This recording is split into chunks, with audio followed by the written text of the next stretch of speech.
So I'm going to start. A big part of the Boys and Girls Club of Stoneham and Wakefield is our middle school population.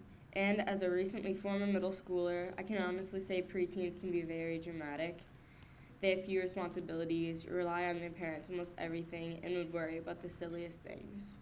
I remember in 6th grade, the other kids' worries were endless. They would worry about who liked them, what they wear.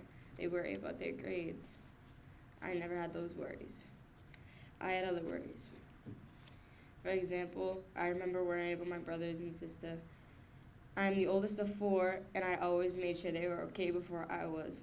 At 11 years old, I cooked for them most nights and was the only one who would tuck the 2 little ones in. But their safety was my biggest concern. In my house, drugs and alcohol were always a big problem. When things got rough, I would ask my brothers and sister if they were okay. And many times, I wouldn't leave the house because I was worried something bad would happen to them. For example, I was always worried about DCF. They were at our house constantly, so what if they decided to surprise us with a search and I wasn't there to help anybody?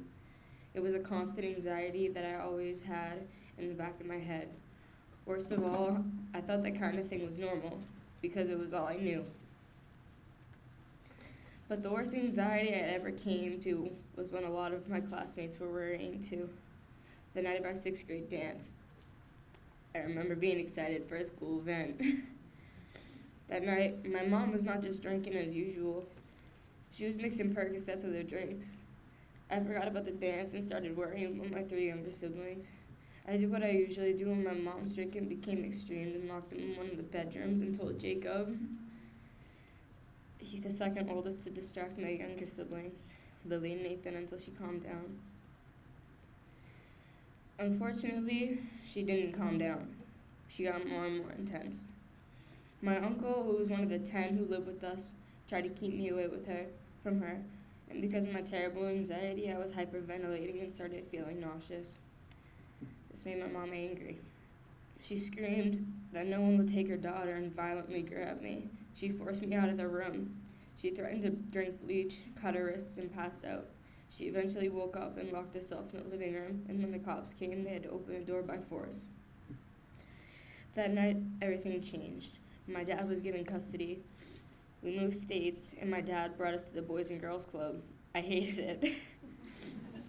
I would fight other kids. I would yell at staff. I'd hide in the bathroom and refuse to leave. I was in shock.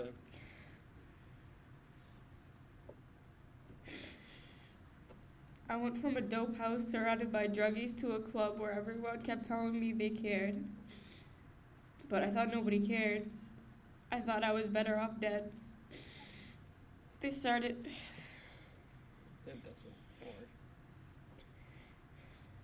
started winning my siblings over. One by one, each of my younger brothers and sisters started to like the club. I thought they were traitors. Then they slowly started winning me over. They even helped my depression, and I cannot repay them enough. I started writing poetry. I got involved in other programs. They even gave me a job. You're better than Alex and Joey.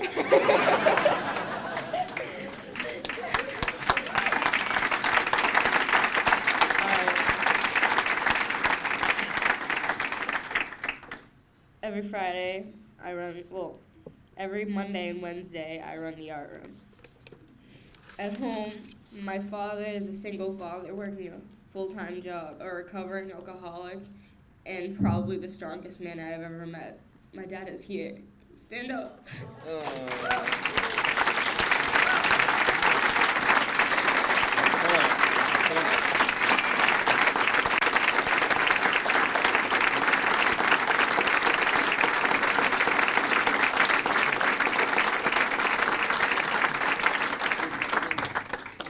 My brother is here too. He's 14, and he's my best friend. You stand up too.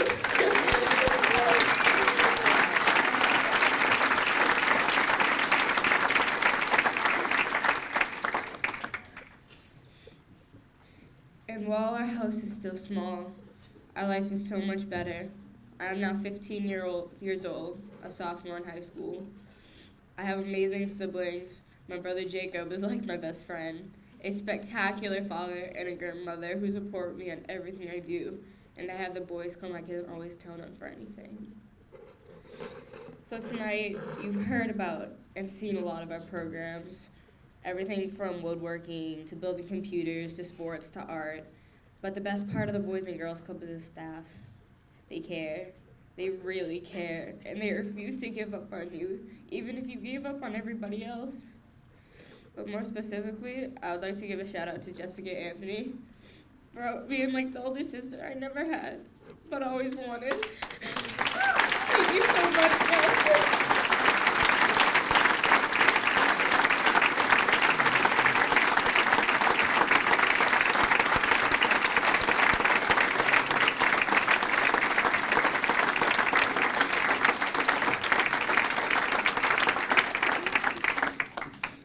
Thank you so much, Jess.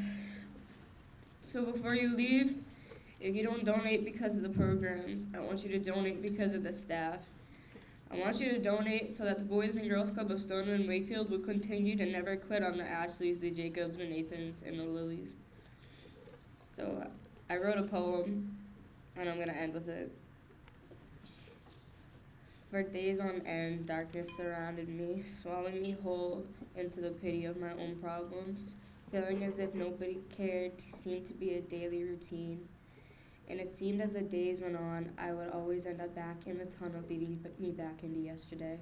As the time passed on, I felt the seam, just another cut on my wrist to help mend the pain. Yet that was temporary, and it led to so much more. I needed help, but who to go to, I wasn't sure. My therapist, and 3 years later, I've grown so much, and the people who helped me, I cannot thank enough. Thank you. Give